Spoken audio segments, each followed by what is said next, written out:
When I think back about my marriage, and it was a long marriage, we were together for 26 years, married for 21, and I would say probably 16 of those years were happy years. But near the end of my marriage, I really started to dig into myself, and kind of happened because he was forcing me to do it, and the fact that I could tell that our marriage was in trouble. And I did what I think a lot of people do is panic. And so, as someone with an anxious attachment style, I became what I would say is needy. And that actually pushed him away even further. But it also gave me that space of him kind of not coming home and putting distance in our relationship actually gave me a lot of time to think. I always say, never give a woman too much time to think because she will. And so I really started thinking about it. And I just met him when I was 13. We were married at 19. And I never really got that time to date or experience myself. And so that's kind of where I looked in the mirror and I was like, I don't really know who I am, because if I'm not his wife or their mother, then who am I? And ironically, I created a women's leadership program around this very thing. And the universe does this magical thing when it gives us inspiration, it also gives us responsibility. And I was teaching other women how to find themselves. And when I really started looking through my curriculum and what I was doing, I realized even though I thought I knew who I was, deep down, I really had no idea who I was. I can remember when I was back in Indiana, I moved in to a new house. We had purchased a new house, and my daughter didn't move in. She was going to college, and I thought that she was going to move in. My ex-husband didn't move in, and I remember being in this house, brand new neighborhood, and just realizing that I was doing this alone, and I had never done that alone. I had never moved into a house by myself, never spent the night in a brand new house by myself. And I had amazing neighbors. I'm so grateful for the neighbors that were there because they kind of knew a little bit about what was going on, not a whole lot. And they invited me to a Halloween party. And up until that point, I had really been isolated. And I can remember to this day, my neighbor had a red door. And I just remember looking at my hand on the doorknob to go into this Halloween party that she invited me to, realizing I had never done that before in my entire life, being scared out of my mind, putting myself out into with new people in a new environment in a new like community by myself. And I was brave. I walked through that door being terrified. And when I walked in, people knew my name. I had no idea who they were because they were dressed up in costumes, but it didn't even matter because people knew my name, and that made me feel so hopeful that, okay, I can do this. And then, when I moved out of that house, getting my first apartment, I had no idea what I was doing. I had never rented an apartment. In fact, my ex-husband and I only purchased homes. We never rented. So I had no idea what questions to ask, what to look for. We worked in property management, so there were things that I did know about being the landlord side, but when it came to being the tenant, I had no idea. And honestly, I do feel like the universe had my back because the only way I was even able to rent the apartment was with our joint tax returns because I didn't make enough money to even rent an apartment. I rented a two-bedroom apartment in Encinitas, California, which is one of the most expensive places in Southern California. I had no idea. I just followed a feeling and was like, oh, this is what I'm going to do. And again, thank God I was able to find a roommate because I was not able to afford that apartment and it worked out. But even buying a car for the first time and really trying to figure out how much I could afford, what's a good interest rate. Those are all things that he did kind of for me, honestly, and they were things that I wasn't familiar with. So what kind of car I wanted and what's the terms of the loan, and all those things were things that he was really good at. And while I always had an like a voice in the matter, he was the decision maker.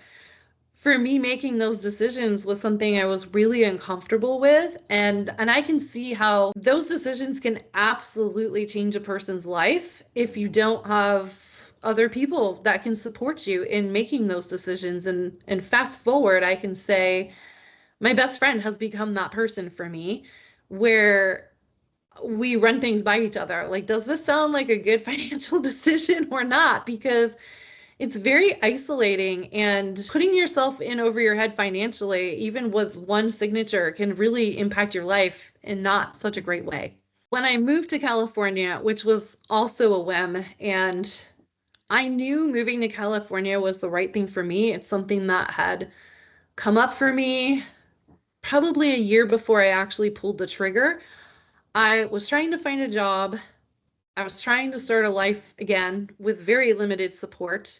I didn't have a lot of support. I didn't have a lot of money either, and I didn't have a job. These are all things that I truly was acting on faith, and my best friend was my biggest supporter and cheerleader. I Having a tribe is the most important thing when you're going through any translation, not what's the word, transformation. But when I got to California, I started a whole new life, learning a whole new area, learning new people, new cultures. California is very different than the Midwest, and I really was exploring the dating apps for the first time in my life. I was 42 years old, had never really dated because I met my ex-husband when I was so young. There wasn't any need to date. And then I raised my children. And again, it was all foreign to me. So being out on the dating apps was kind of like shopping for companionship for men. And it was just very interesting because one of the things I learned going on dates was a lot of people, and I think it's a Southern California thing, would say like, "Oh yeah, we should totally do that. Yeah, let's go do that." And for me, as someone that has somewhat of a type A personality, when someone says we're going to do something, I kind of expect that we're going to do it. And so it really took me a long time to figure out that they were just saying that to say it. And I just wasn't used to that. So that was something that I was trying to figure out.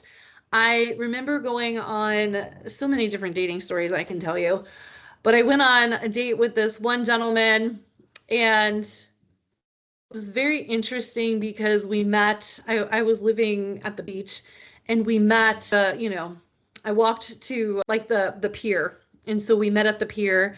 And I noticed that he was wearing white shorts, which I was like, why would you wear white shorts at the beach? Is kind of what I'm thinking in my head. Then we went to a restaurant, but then he told me that he had already eaten. So I'm just really confused because I was like, I thought we were going on a date, but you're wearing pants that you can't sit down on anything without getting them dirty. And we go to a restaurant and you get a water. So again, now I would be so different than I was back then. But back then, I really was looking for what I thought was love and companionship. And now I know that that is not at all what I was looking for.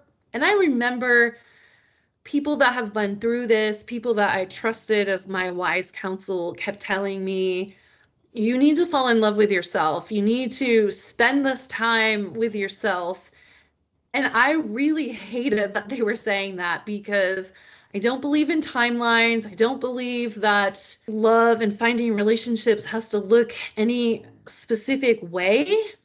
So I was just hell bent to prove them wrong, quite honestly, and prove to them that I knew what I was doing and I knew what I was looking for, and dated, so many different men. I've been on so many first dates, and I got the feedback more than once, wow, like you're really real.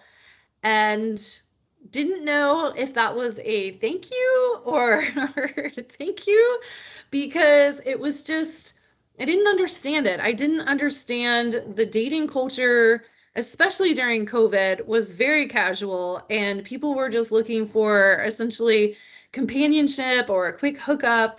And I was not looking for that.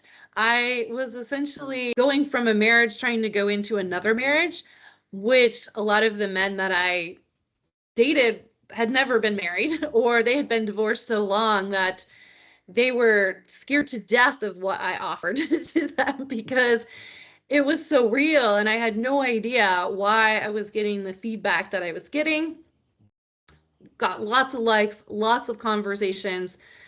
But I can say through all of that, there was one thing that was really consistent. When a gentleman would disappear or ghost me or, just not respond, I always felt like the universe had my back. So every time that happened, I did not take it personally. I very much was like, oh my God, thank you for letting me dodge that bullet, because the ghosting was essentially them letting me know in their own way that they weren't ready for what I represent and what I offer. And I definitely had fun and met so many interesting people. I did have a few relationships that lasted a few months. And there was one person that I will say, the first person I dated seriously after my divorce was this gentleman who I had the absolute best time with. And he reminded me that I was fun, because in my marriage, my ex-husband would always tell me that I was not fun. And it was because I had to be the responsible person in our relationship. And this guy, we just would ride our bikes everywhere and laugh and take pictures of the stars and play board games. And it was just so fun. And I'm so grateful to him for reminding me that I'm fun. And he really didn't do anything. It was me. He created the space for me to realize that I was fun. And there was another person that I ended up taking care of, and it was the holidays, and he broke his shoulder and needed somebody to, help take care of him. And I realized he had people, his family, whomever, could have taken care of him. But I wanted to, because it was what I was used to. And I hadn't really taken care of anybody in a long time. And it just felt good to do that. But in hindsight, it did hold me back. It held me back, because the more I was diverting my energy into these other people, the less I was actually healing myself. But I didn't know I needed healing. I was just doing what I thought I was supposed to do. This is what dating is. This is what apps are. You take the courses, you get on all the apps, you are strategic about staying on this one and putting these prompts on that one. And at the end of the day, you have to fall in love with yourself, and you have to really know who you are, and more importantly, who you're not. I'm guessing you remember 2020 and this thing called COVID-19 that happened. That is when I entered the dating world, if you can imagine. And I was in California. I was the only one here. I was so isolated. I started to build community. I started to learn what it's like to build community. But if you've ever made friends as an adult, then you probably know, if you work remotely and are starting to build a community in a global pandemic, it's probably not an easy thing to do. And it wasn't an easy thing to do, but I can say that this is when I enter the dating world. This is when I enter the apps, when people are hyper vigilant about body fluids touching, kissing, breath, all of those things that, if you're successful in dating, will happen. And like, seriously, just imagine that and what that must feel like, or what it did feel like. And maybe you lived through it. But I thought that I was looking for companionship. I thought that I was looking for love. And there was definitely a part of me that was, because, I have a friend right now who's going through this, and I see her because I was her. It was her not that long ago. And she just became an empty nester, just ended a long relationship. And she wants more than anything to avoid herself. And she doesn't see it yet. And I didn't see it either. I thought this is what you're supposed to do, right? You end one relationship and you go into another relationship because that's what we're taught as women. We're taught as women that we don't have full value unless a man is there or someone else is there to validate our value and our worth. So I was in this brand new world that is also very isolated, and things are closed, and it's not business as usual in any way. It's the first time in my life that I'm experiencing this, and I do want to be loved. I'm thousands, literally thousands of miles away from my family, friends, loved ones, and building a community with a complete blank slate, which is both exciting and terrifying. So there I was, just trying to figure it out.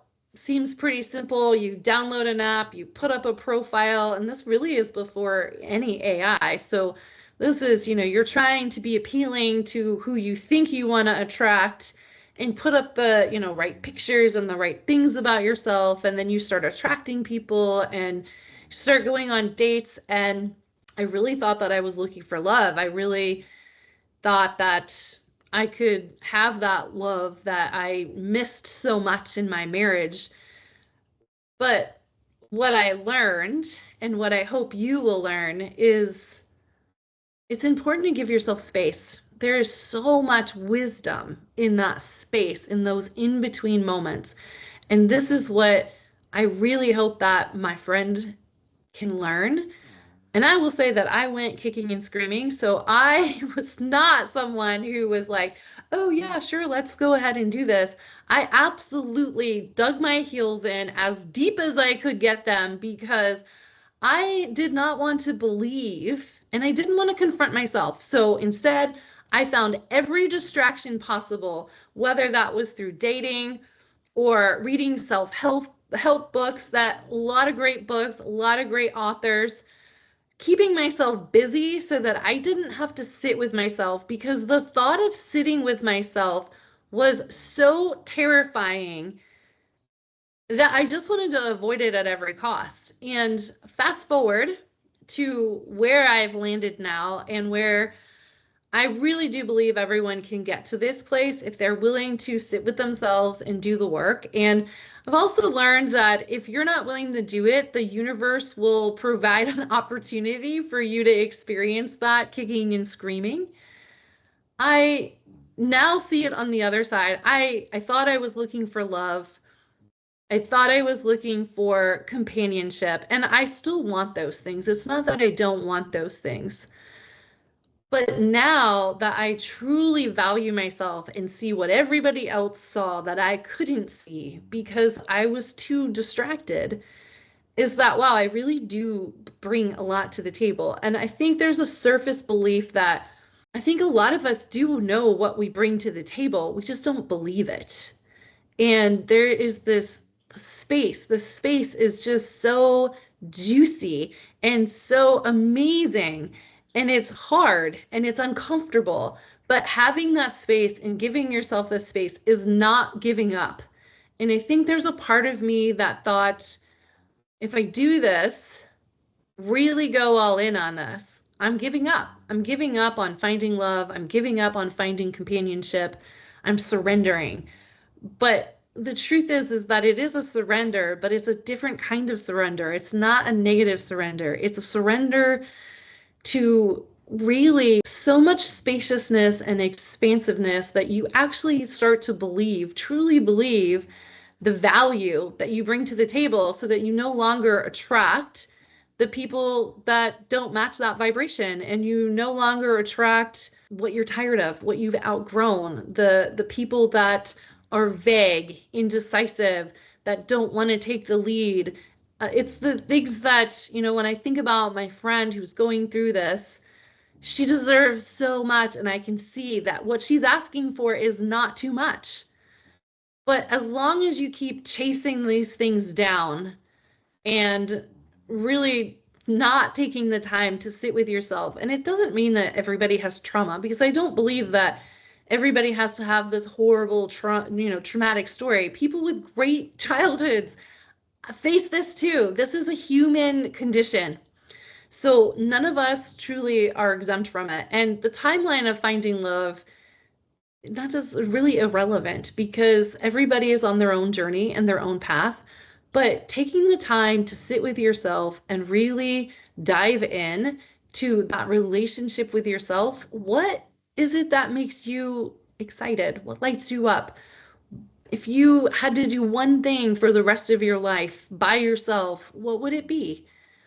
The answer to those questions is where you begin, because once you start being brave enough and having the courage to look at what it is that you actually like, it's going to help you raise your vibration and really understand that the love and companionship that you're really looking for is with yourself. I remember last year, so this is a fairly recent memory, but it was after I had my hysterectomy. It was sort of the end of my cancer journey. And I've been working with different intuitives. And when I had some of the other procedures last year and I went under general anesthesia, I just remember I wasn't really back in my body, and how I describe that is like I fully knew where I was, but I just didn't feel like I was fully me yet. Because general anesthesia, I'm very sensitive, and it's, it's hard to get it out of your system. And so I worked with these intuitives, and I remember when I had my hysterectomy, it was the longest time that I was going to be under general anesthesia. And so when I came out of it on the other side and starting to learn, how to relive my life and really not knowing what to expect on the other side of that surgery. And I was okay with that because I just was like, there's things that the doctor is just not going to be able to tell you. There's things you're not going to be able to be prepared for. And I really do like to be prepared. So I did all the things that I thought to do. I drank lots of water. I gave myself as much rest as I could. And I remember trying to bring my light back into my body. And I just could not do it.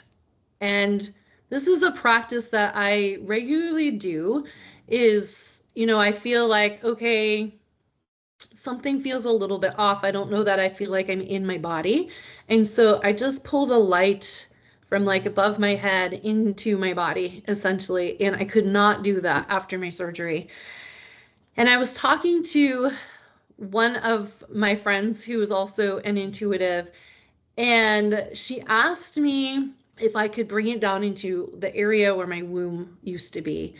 And it struck me like a lightning bolt that is where I held all of my pain, all of my emotional baggage, if you will, was in that part of my body that was removed from my body. And it was such a wake-up call because up until that point, I was able to go through the motions. I was able to have a conscious understanding of what I was doing in my life and what I wanted. But I would have conversations with my friends, and I tend to be a deep person. It's just who I am. Let's just call it, my Scorpio sun. But you're having a conversation with your friend and they're just kind of like, no, you can't be like that, or no, you shouldn't do that, or that's going to scare guys away. And it's coming from a place of love. And I know that it was coming from a place of love, but it really used to trigger me because I really felt like I get to show up as myself in any relationship. And I kept feeling this restrictive, whatever it is, boundary. And so it triggered me, but I couldn't figure out what was going on and why I was feeling triggered by that. And so then when I had that surgery, I realized, oh my gosh, I don't know where to keep all of this. And it forced me to really look at myself and look at, okay, if you don't have this container to shove, think of it like as your junk drawer. Everyone has a junk drawer. I don't care who you are. Everyone has a drawer that they just shove things in, or a basket. And so that's what I did with my womb, essentially, is all the things that I was like, oh, I'll deal with this tomorrow, or I'll deal with it when it comes up. I just shoved it there. And when the surgeon removed it from my body, they essentially took the space. So, like, imagine your junk drawer, and then all of a sudden somebody just takes it and it disappears, and you just have a hole in your cabinet. And so, if you put anything in there, it's literally going to drop into the bottom of the cabinet. There's no container to hold it. And that's what happened. And it's probably one of the best things that ever happened to me because it forced me to really think, okay, do I want to store this in any other place in my body? And the answer is no, I don't want to store it in any other place in my body. So what are you going to do about that? And for me, the only answer is to deal with it, even though it's incredibly uncomfortable. And issues with my dad came up, and really seeing the parallels, which is very humbling, I will say. But, my dad is a very passive person, never really protected me the way that I needed to be protected. And again, not going to go into all the reasons, but that's a familiar story to so many people, whether it's their dad or their mom. And I realized then it was like looking back at this timeline of all these men and people that I dated, and oh my gosh, they all have the same thing. They're all emotionally unavailable. They're all a bit passive. And it was just really eye-opening for me because I thought, oh my gosh, I don't want to do this anymore. I don't want to keep repeating this pattern that clearly doesn't work for me. This is literally like you have the recipe and you just willingly choose to not follow it. And so I was like, I just don't want to do this anymore. And it really forced me to, one, slow down, and to look at, okay, why do you keep attracting these things? What do you need to be doing differently? And I had to sit with myself. I had to really ask myself tough questions. What I really want, I had to get clear about what it is I really wanted. And sometimes figuring out what you really want is truly starting with what you really don't want, because it can open your mind to, okay, like I don't want a passive person. I want a person that's fun. And I don't think this has to be really difficult or really challenging. It is hard work in itself, but I think you can still have fun with it. And it could be just writing down words that how you want to feel. I do a vision board workshop, and one of the things we talk about is when you're creating a vision board, write down how you want to feel, feeling words. Like, I want to feel bold. I want to feel confident. I want to feel fun. And then to that word, put an action to it. So one of the things that I did, and the example that I always give, is I want to feel bold in my life. And so, okay, what is the thing that you do to feel bold? And so for me, I'll wear red lipstick. And that is an action that makes me feel bold. And you have that for yourself. There's no right or wrong answer, but it's just really figuring out how you want to feel in your life. Because if you don't know how you want to feel, if you're being vague about it, you're just going to continue to attract more vagueness, which is going to make you feel unfulfilled and stay in the same cycle. And just like I tell my friend who is going through this right now, it's your life and you get to stay there as long as you want to. And that's not judgment. That is just, it took me literally about 7 years to figure this out. So whether it takes you 6 months or 10 years, it doesn't matter. What matters is that you come out on the other side knowing who you are. I knew that I wanted to help people. And one of the things that my parents did really well was, as kids, I can remember going to, Aunt so-and-so's house, who was never our aunt, but an elderly person who we would be raking leaves. I can remember my brother and I just in the big pile of leaves and raking it and putting it in trash bags and cleaning their homes. And it really instilled this value of service to others in my life. And I worked in case management for a long time. And in case management, if you're not familiar, it's probably one of the best careers. It's a thankless career, but in case management, you identify a problem, You find out where the person, like how important it is to that person. So, when you go to the emergency room, hopefully not often, but you go to the emergency room and the nurse or the doctor says, on a scale of 1 to 10, where's your pain, right? So you're essentially doing the same thing. Then, based on their level of interest, you find resources, connect them with resources, and help them solve their own problem for themselves. Fast forward into what I do now and the work that I do now in human resources, it's so similar, and I'm able to use so many of the things that I learned in the earlier part of my career in HR. And if you just take recruiting and hiring, the hiring process, you identify a need or a gap. We need a job filled, or we need to create a new job. You put out a posting. So you basically are like, hey, this is what I'm looking for. It's usually a wish list, and then you get your applicants, you review them, blah, blah, blah. You do maybe a phone screening and interview them and then make an offer. In doing this, because again, I started dating during COVID. I worked at the time in a very service-oriented company, and we were hiring rapid fire. And I was also dating. And so it was very easy for my brain, strange as it can be sometimes, to be like, oh, this is exactly, I'm doing the same thing, but just in a different way. And so when I'm signing up for a dating app, that's essentially the equivalent of a job posting, right? So it's like, hey, look at me. These are the things I offer. These are the things I'm looking for, which is kind of like a job description. And then if they apply, they'll message you or swipe on you, you match, whatever it might be, depending on the app. And then you have a few conversations via text, which essentially is maybe it's a screening process, or think about like maybe a personality test that you might have an applicant do for a pre-screen. Then you move on to the phone screen, which is essentially like the first call with the person or the first FaceTime, because you're really looking like, okay, is there chemistry? Is there, does this person seem like they're a good fit? And then if it's like, yep, this seems like, okay, it's something I should do, I feel safe, then you go for the first date, essentially, which is the equivalent of the first date.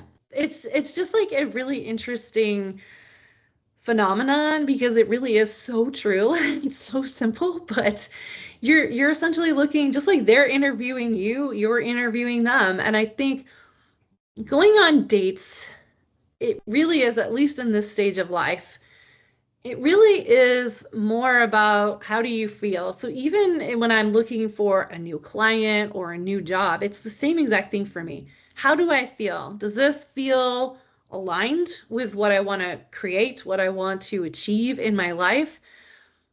And it's the same thing on a first date. You're listening to that person talk. Are they interesting? Are they asking you questions? Because if they're not, that's kind of letting you know who they are. And we all do this. And I feel like there are people that are really, good actors, but good acting only goes so far. And I think that's why in the HR world, we have a 90-day introductory period, because in those first 90 days, we're really assessing, is this person aligned for this role, for this company? And in dating, it's so much the same, because first of all, can that even last 90 days? That in itself is the first hurdle, because a lot of times people reveal themselves, you reveal yourself, and there may not be anything wrong with the other person. They may be amazing, in fact, but if you're not ready, it doesn't matter how amazing they are, because you're just not going to be aligned. And when I think back to just first dating, it was more about proving a point that I could do it. And so I stuck it out, because I was like, this is going to work, even though I knew it was not going to work. It was more settling for sure. I didn't think of it as settling, but think about if you've ever worked in your life, that person, that's a bad hire, because They get probably a lot of attention because they create bottlenecks, they make mistakes, they cost the company a ton of money. You want to get them out, but you're not sure how to get them out. And I feel like dating is exactly the same way. Because when you make a bad hire, so to speak, it just drains your energy. I don't think that relationships should be that draining. Relationships do take work. Any relationship, whether it's romantic, friendship, business, all relationships take work. But they should not be so exhausting that you're completely depleted. And that is a red flag for sure. So for me, dating, relationships absolutely correlate with the work that I do in human resources. And it's the lens that I look at things. And it's definitely fun because guys love the role play. I'm not gonna lie. It's a lot of fun in the beginning to be like, well, let's see if you advance to the next stage. And it's kind of fun. And I love that it's fun, but there's also a seriousness to it for me because life is such a gift and it's so short that where I used to settle in the past because I liked the distraction, I liked the attention, I liked having somebody to go do fun things with instead of having to do them on my own. I've learned the cost is way too much because life is short and I want to spend my life with people who truly love me, who get me, that I don't have to pretend to be someone else, that I don't have to do all the work and planning, that there can be some shared investment, truly. And right now, that's coming through my friends. And think about that, like, and maybe you're a person who enjoys doing all the work in the relationship. I used to do all the work in the relationship. I made it so easy for people to just show up. And what I learned was that people will keep showing up as long as you do the work. People will keep showing up, but they are not invested. And at some point, you will be completely depleted and they may not be there. And that's the hard truth. Whereas your friends or other people that are willing to meet you at least halfway, one, it's a much more fulfilling experience because we both have skin in the game and you get more joy out of it. Think about like if you were to hire someone and all they had to do was just show up and collect a paycheck and not do anything, I feel like that would rub a lot of people the wrong way. But yet we're so open to doing that in relationships that we totally get taken advantage of and we pretend that it doesn't bother us. And I just don't believe that anymore because at some point that will only get you so far. At some point, again, you're going to have to sit back and reevaluate. There's a reason in the workforce, there's a 30, 60, 90-day evaluation because that evaluation is just as much for you as it is for them. And it's not about being so pragmatic that it's like, oh, are they doing this? Are they not doing that? It's not about that. It really comes down to do we have this consistency? Is there consistency? Is there and like true interest?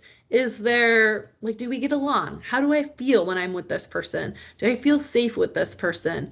Is this person somebody that is willing to grow or are they very much stuck in their ways? And if they're stuck in their ways, can I live with that? Is there an opportunity for this to go somewhere long term? And just like at work, sometimes people don't make the cut. And that's a gift in itself because in the HR world, I don't love letting people go, but it is part of the job. And I've learned over the years that I have to compartmentalize it because I really don't want to have to tell people that. But at the end of the day, I also realize we're giving them a gift. We're not pretending that something's working that's not working. And what they do with that gift is completely up to them. The only time I've ever lost my job was when I was in the middle of my life imploding, when my marriage was falling apart. And I was so angry. I took it so personally. And I was laid off because of lack of funding. There was nothing they could do. They floated my role as much as possible. And I'm so glad that they did it. I'm so glad my VP at the time put it off as much as she could. And when we finally had that conversation, it was a hard conversation. And I think these conversations are hard in any relationship. But if she didn't do that, then I would have taken more time pretending something was working that wasn't working. And when you look at life through a lens of it's a gift and it's short, time is the only thing we can't get back. We will always meet new people. We can always make more money. But our time is the one thing that once it's gone, it's gone. So it's important to value that and to take the time to really think, like, where do I want to spend my time? And a friend of mine has a business where she talks about, having 6 months to live and what would you do and how would that look? And getting diagnosed with cancer definitely makes you look at your life differently. So if this was the only relationship that you were going to have for the rest of your life, do they make the cut? Is it something you want to carry on past 90 days? And if it's not, just like in human resources, again, you just need to be brave. If they're not willing to end it, you need to be willing to end it, because that may be the best gift that you not only give to yourself, but to them. When I think back to really getting my first apartment on my own, living by myself, after living with a roommate for the first time in my life, I could not wait to get my own space. But there's a certain kind of loneliness that comes with that. And for a long time, I was really lonely in my marriage, and I didn't realize it at the time until, again, I had some space away from it, and I realized I was really lonely in my marriage. And if I were to give her advice as she's starting this journey, going through this process, I think I would just tell her, one, to be gentle with herself, because I'm so hard on myself, and I wanted it to happen fast, and it didn't. And I was worried about running out of time. I'm going to be 50, and what if I never meet somebody again? What if I spend the rest of my life alone? My kids live across the country, and my family lives across the country, and what did I do? What was I thinking?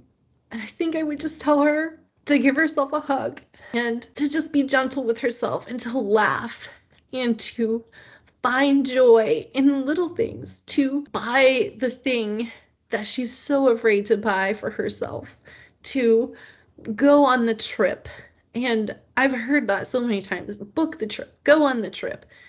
And it's terrifying when you don't have a second income, when you're used to a second income and you don't have a second income. But you're worth it. You're worth the money, the time, the investment into yourself.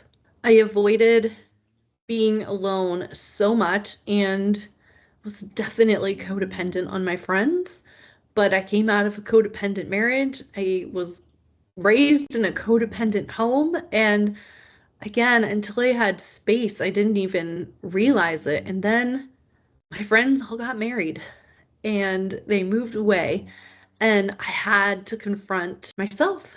And I would just tell her to take her time. She's not going to run out of time. Everything's happening right on time. To just bet on herself and trust herself. And you don't have to know all the answers to take the next step. You just take the next step. I just want to thank you for listening. And if you don't know who I am, my name is Heather Bischoff. I love to share stories about a life that is unfolding, an imperfect life. I don't have a name for this yet. I unofficially call it the kitchen sink. Let me know what you think about that. If this resonated with you, just let me know where you are, because I just want you to know that you're not alone in this. And let me know what you want to hear next, because I love sharing what I've learned, because it's relevant. It's relevant to what you're going through, and what you're going through is real. And it takes a tribe, it takes a village, and we're in this together. You don't have to do this alone. So I hope you'll come back and join me as more stories unfold in an imperfect life that is literally like the kitchen sink. So I will see you next time, and thanks for visiting.